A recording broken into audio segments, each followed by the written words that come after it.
Olá, o nosso programa Em Pauta tem a honra de receber a doutora Renata Pedroso Santos. Ela que é psicóloga e hoje vai bater um papo descontraído com a gente a respeito da psicologia, da sua atuação enquanto psicóloga aqui em Teixeira de Freitas e também da sua trajetória. Seja bem-vinda, doutora Renata. Obrigada, Miro. É um prazer estar aqui com vocês, a TV Abrolhos, com o Miro, que já de tanto tempo a gente se conhece. Verdade, né? E um prazer estar com vocês aí, que estão acompanhando a TV Abrolhos. Doutora Renata, nós sabemos que você é oriunda de Teixeira de Freitas, é uma cidadã teixeirense, nasceu em Teixeira de Freitas e de uma família tradicional que é a família Pedroso, né? Aqui representada pelo senhor Eurípides e dona Eleni, e uma família que tem muitas mulheres, né? Muitas mulheres. O que significa estar numa família tradicionalmente estruturada como é a sua família aqui em Teixeira de Freitas? Que ela, diga-se de passagem, é um exemplo de família. Toda vez que a gente pensa em família, a gente vai pensando assim na constituição de uma família como a sua. Eleni, Eurípides, os filhos, e vem assim essa constituição. A gente sente que vocês se gostam, se amam muito. Muito. É muito especial, né, Miro? É um privilégio, assim, uma bênção mesmo. Eu falo, fazer parte dessa família, da minha família, é um presente. Um presente, porque é uma família muito unida, muito amorosa. Nós, irmãs, né, as 4 irmãs, somos Sim. 4 irmãs, eu sou a mais nova. E temos muito carinho uma pela outra, e meu pai e minha mãe também, sempre nessa base, sempre, né, nos dando muitos valores de união, de respeito, de amor. Meu pai recentemente completou 80 anos, em pleno vigor. Que coisa muita maravilhosa. saúde física e mental. E minha mãe também, muito bem, graças a Deus. Claro que dificuldades a gente tem, né? É natural, né? Tem, é natural. Mas, assim, sempre meus pais ensinando a gente a vencer as dificuldades. Com muita fé, com muito amor, com muita união, com muito Trabalho. respeito, com muito trabalho, exatamente, tudo isso. Apesar de ser uma família assim constituída na maioria por mulheres, a gente percebe que a vocação profissional chegou e parece-me que cada um chegou num campo, né? Embora assim eu perceba que a educação é um fio condutor dessa família, mas assim, bancária, professor, psicóloga, Meire também, professora, enfim. Mas a sua escolha pela psicologia, foi você que escolheu a psicologia ou a psicologia que lhe escolheu? Eu acredito que foi a psicologia que me escolheu. Esse chamado, eu vejo como um chamado mesmo. A gente estava até conversando um pouquinho antes com a Lígia, né? E aí, como é que é essa questão da psicologia? Eu vejo que é um chamado, é um dom mesmo, né? E quando eu estudava lá no Colégio das Irmãs, lá no IFA, né, aos 15 anos de idade, eu fiz uma orientação vocacional, na época com Verônica. Verônica Linde. Né? E aí, saudosa. Né, saudosa Verônica. E aí, nessa orientação vocacional, deu psicologia. Né? Na época, eu era muito ativa em esportes, praticava natação, basquete, era do time da escola. E aí eu achava que eu ia fazer educação física. Era um dos 2 caminhos. E aí deu psicologia porque eu sempre me interessava por essas questões da mente humana, ficava muito intrigada, as emoções, o comportamento. E aí resolvi fazer o vestibular. Na época não tinha aqui em Teixeira, fui fazer o vestibular lá na Univale, em Governador Valadares, em Minas Gerais. E aí passei no vestibular e aos 17 anos deixei a casa de papai e mamãe, fui para lá, passar 5 anos lá nessa desafiadores busca, 5 anos, né? Nessa jornada, é uma jornada mesmo, né? Então, assim, foi muito gratificante tudo. Eu até hoje, eu não me vejo fazendo outra coisa, nunca trabalhei com outra coisa na minha vida. Então, a partir dos 18 anos, que foi já o meu primeiro estágio, sempre na área de psicologia, então nunca fiz outra coisa. Eu vejo que é uma missão de vida mesmo que eu tenho, é maior do que eu, então é um chamado. Às vezes que eu penso assim, será que é isso mesmo? Vou desistir, está muito pesado, está muito cansativo, Mas não, é isso que eu sou chamada a fazer, e eu atendo esse chamado. Nesse tempo que a gente está vivendo, os desafios são muito grandes.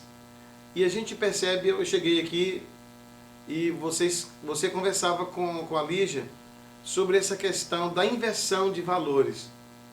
A gente vive numa sociedade que praticamente a gente não percebe mais, ou não se dá conta, ou a gente faz de conta que não está vendo também. E as coisas estão acontecendo. Nesse sentido, como a psicologia pode ajudar? A psicologia pode ajudar, se é que ela pode ajudar. E se ela pode, como que a psicologia entra nesse contexto aí, da orientação? Dentro da psicologia analítica, que é a linha que eu gosto de trabalhar, psicologia junguiana ou psicologia profunda, a gente chama por esses 3 nomes, a gente tem o fio condutor dessa psicologia é o processo de individuação, ou seja, você se tornar quem você realmente é. Tá? E nesse processo de individuação, sim, a gente não vai aprofundar muito aqui na teoria, mas às vezes a gente se perde mesmo, né?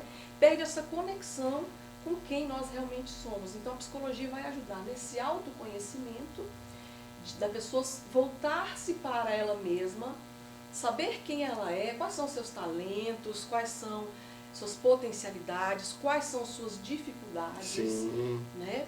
Só que, já ouviu aquela frase de quem não vai pelo amor, vai pela dor? Exatamente. Então, muitas vezes, hoje, porque a gente está vendo nesse contexto de psicologia, as pessoas estão vindo para o consultório por meio de um sintoma. E todo sintoma, ele quer te dizer alguma coisa. Não é em vão. Não é em vão. Então, ele quer se comunicar. Então, a gente vê os sintomas, não só nas pessoas em si, sintomas físicos e psíquicos, mas sintomas nas relações, sintomas nas relações de casamento, de namoro, de pais e filhos, de adolescentes, de grupos. Então, todo sintoma, a gente tem que fazer uma leitura dele para ver o que está levando aquilo ali, quais são as causas, né? Então, a psicologia pode ajudar nisso, nesse aprofundamento desse olhar para as relações, para si mesmo. E aí, porque quando a gente se conhece, a gente se relaciona melhor com o mundo e com os outros. Para se relacionar com os outros, sempre precisa primeiro se relacionar relacionar com a gente. Se a gente relaciona bem com a gente, está bem com todo mundo. Se é mal, está mal com todo mundo. Exatamente. Mas aproveitando essa deixa aí, recentemente eu estive conversando com 2 mães e elas são 2 exemplos apenas dentro de uma gama dessa realidade. Os adolescentes hoje vivem, não sei se é um conflito, mas essa questão da mutilação. Uma mãe me procurou recentemente porque a filha dela estava realmente já num estágio bem avançado de mutilação. Como é que a gente explica isso, essa situação? Porque não é um fato isolado. São vários adolescentes, a gente vê, recentemente houve também um episódio aqui no município de Ibirapuã, onde um grupo de alunos se organizou para todos cometerem suicídio num determinado lugar, num determinado horário, para chamar a atenção.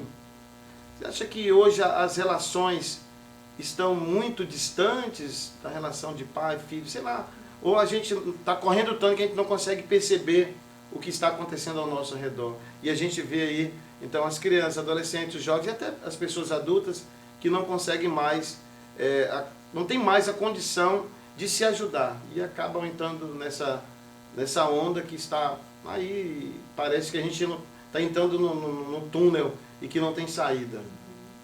Então, Miro, essas manifestações, principalmente quando elas são manifestações coletivas, elas dizem de uma época. Dentro da psicologia junguiana também a gente fala do espírito da época. Sei. Qual é o espírito da época que a gente vive hoje? É o espírito de você somente consumir, somente ter, né?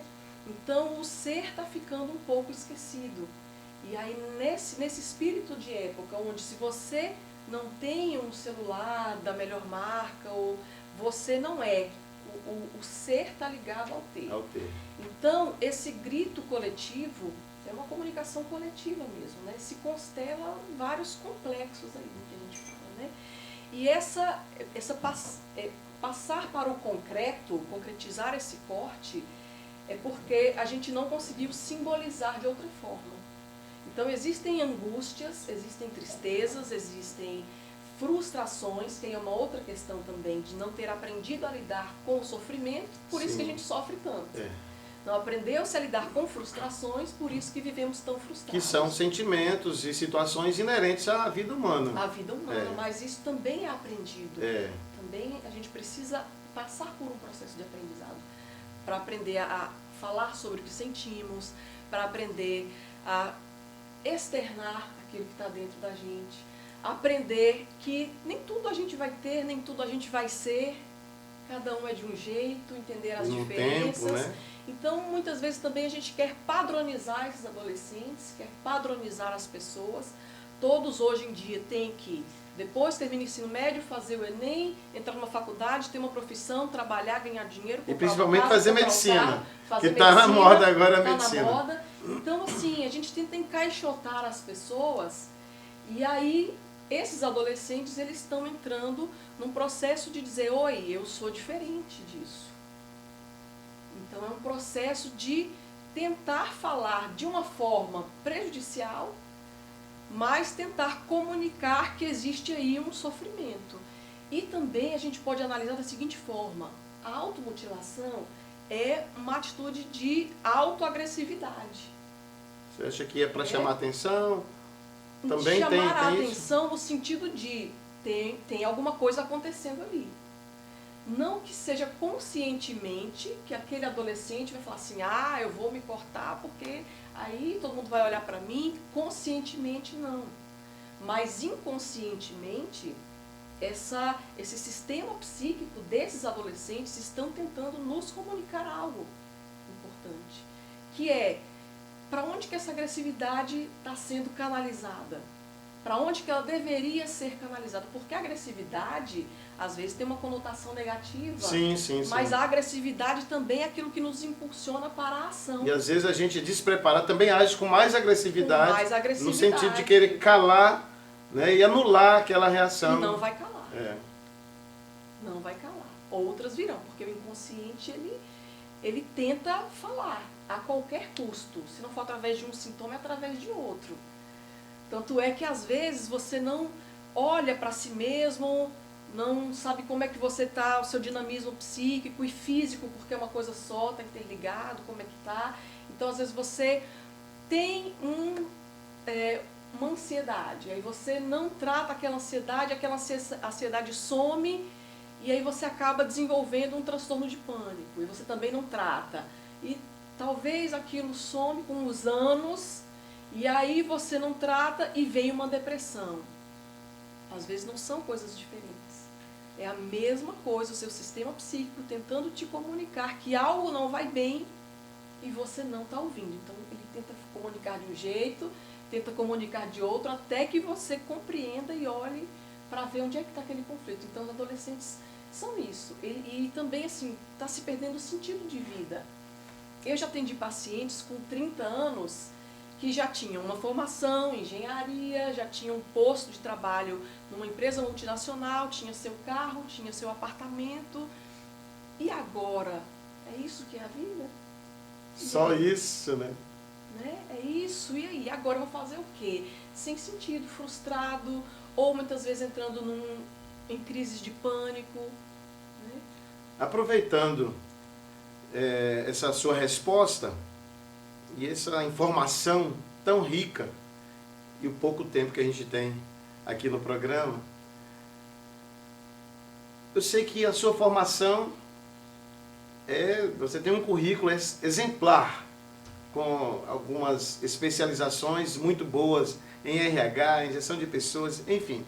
Mas eu quero entrar especificamente, já que tocou nesse assunto, você está desenvolvendo um projeto novo, né, dentro da questão da psicologia, um projeto que trata da questão da ansiedade, discute a questão da ansiedade. Exato. Como é que é esse projeto? Como está acontecendo? Por que ele surgiu? Enfim, fala pra gente. Legal, obrigada pela pergunta. pergunta. Na minha trajetória, né, como você falou, eu sou de Teixeira, saí daqui, passei um tempo fora, voltei há mais ou menos um ano, e aí nesses mais de 10 anos de experiência clínica, sempre veio muito forte a questão da ansiedade. As pessoas buscando um processo terapêutico por causa da ansiedade. E de acordo com os dados da Organização Mundial de Saúde, o Brasil é o país mais ansioso do mundo. Quase 10% da população, ou seja, mais de 18 milhões, 18,6 milhões de pessoas sofrem de ansiedade no Brasil. Nossa, é um índice altíssimo. Milhões, altíssimo, quase 10%. Né? E isso das pessoas que são catalogadas, fora aqueles que estão aqui nos assistindo, nos acompanhando, que vivem essa situação, mas não buscam ajuda. Né? Então, pensando nisso e pensando em uma forma de poder levar ao máximo de pessoas possível essa ajuda, esse auxílio, nós montamos um programa de redução da ansiedade. E esse programa ele consiste de 12 sessões em grupo, né? Cada sessão com 1h30 mais ou menos de duração, onde a gente trabalha alguns temas, utilizando-se de psicoeducação, a gente fala o que é ansiedade, como que ela acontece no nosso corpo, no nosso cérebro, como que acontece psicologicamente, quais as causas, quais os tratamentos. Então a gente dá informações nesse grupo, porque através da informação a gente também se cuida mais. É verdade. Né? A gente aprende, se conhece. E trabalhamos também técnicas de relaxamento, várias técnicas para como... A proposta é essa, a proposta é instrumentalizar os participantes para que eles na sua vida, no seu cotidiano, possam lidar melhor com a ansiedade. Não visa substituir um tratamento individual ou um tratamento médico para os casos que precisam. Essa não é a proposta, não é substituir, mas apenas agregar. Até porque também a gente acredita muito no poder curativo do grupo. Às vezes você está ali com uma coisa que você pensa que é só sua, angustiado, em sofrimento, e uma pessoa fala uma coisa, compartilha uma história, compartilha uma vivência dela que vai servir para você também. Então, por isso que eu desenvolvi esse programa de redução de ansiedade em 12 encontros. A gente trabalha o estar no aqui e agora, o fortalecimento do ego, o relaxamento, o contato com o próprio corpo, entre outras temáticas. Quem me segue lá no Instagram tem acesso a toda a programação que a gente faz nessas 12 sessões. E também pode me mandar mensagens, pode me mandar direct, pode perguntar. Fique à vontade que aqui o tempo é curto, mas lá a gente tem todo o tempo que a gente quiser para conversar mais sobre isso. A ansiedade, então, é um transtorno? Anteriormente eu entendi o seguinte, que por conta da ansiedade você desenvolve, a pessoa, o indivíduo desenvolve outros transtornos.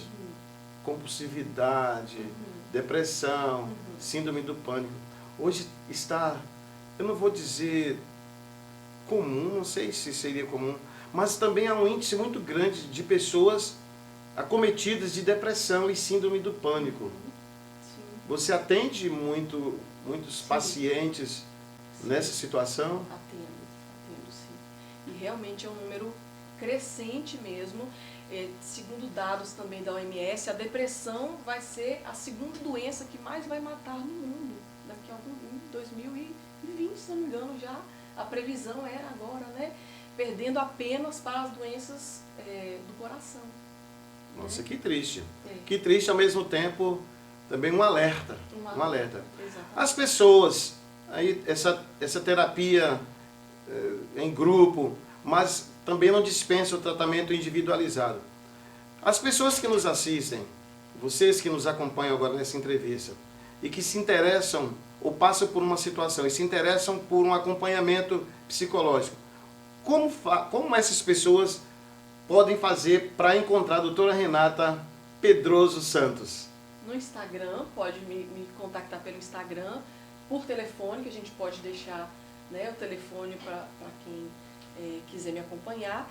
Também atendo na Clínica Santa Clara, ali em frente ao Rondelli Center. Atendo lá, pode entrar em contato, marcar lá. E na Clínica Multimed também, ali próximo ao gabinete da Prefeitura. Sei. Né? Então são essas duas clínicas que eu atendo hoje aqui em Teixeira, Clínica Santa Clara e Clínica Multimed, também estão no Instagram, né, podem entrar em contato e agendar a sua consulta. Mas eu gostaria só de esclarecer a questão da ansiedade, que você me perguntou, né, que a ansiedade ela é um sentimento, uma emoção presente em todos nós, né? E os transtornos de ansiedade, eles se caracterizam quando começa a haver realmente a palavra transtorno na vida da pessoa. Transtornos no trabalho, a pessoa começa a cair sua produtividade, transtornos acadêmicos, dificuldades de aprendizado, dificuldades para apresentar um trabalho, ou outros transtornos na vida da pessoa, relacionamentos. Então, quando começa a causar perdas, e perdas não só externas, mas eu falo também do preço que se paga internamente. Às vezes você tem um sofrimento de ansiedade, você não passa isso para as pessoas, mas você internamente paga um preço alto por causa disso. E existem estudos que ligam aí a questão da ansiedade com as doenças coronarianas, com infarto. Né? Então é muito sério. É muito sério. Nós queremos agradecer a doutora Renata por sua presença aqui no nosso programa Em Pauta, trazendo essa riqueza de informações. Ao mesmo tempo, para fechar esse momento, e aguardamos a sua vinda em outras oportunidades, as pessoas que estão fazendo ou querendo fazer psicologia, você recomenda? E recomenda por quê a psicologia? Eu recomendo, fico muito feliz de ter aqui em Teixeira já, né, a psicologia, porque tem mais acesso, e recomendo porque é um curso fantástico, é um curso apaixonante, e se você tem essa missão de contribuir para a melhoria das pessoas, seja nas organizações, nas escolas, eu digo o seguinte: onde tem pessoas, o psicólogo pode atuar. Né? E às vezes tem aqueles psicólogos que nem trabalham com pessoas, mas trabalham com a pesquisa do comportamento em laboratórios, também podem se dedicar a isso. Então eu recomendo porque eu acredito que a psicologia contribui para um mundo melhor. E aí aos psicólogos e aos futuros psicólogos, o meu recado é: cuidem primeiro de vocês. Façam a sua terapia pessoal, se conheçam, porque se conhecendo, tratando os seus complexos, tratando as suas angústias, você vai aprender o caminho e vai poder orientar outras pessoas muito melhor do que se você não tiver trabalhado as suas próprias questões. Doutora Renata, nosso muito obrigado por sua presença. Eu que agradeço. Desejamos muito sucesso. E você que nos acompanha nessa entrevista, também necessitando, a doutora Renata já informou onde encontrá-la, e a gente deseja muito sucesso para você. E a TV Abrolhos, programa Em Pauta, lhe agradece imensamente, e foi um prazer ter você aqui conosco nesse dia. E desejamos a você uma boa noite.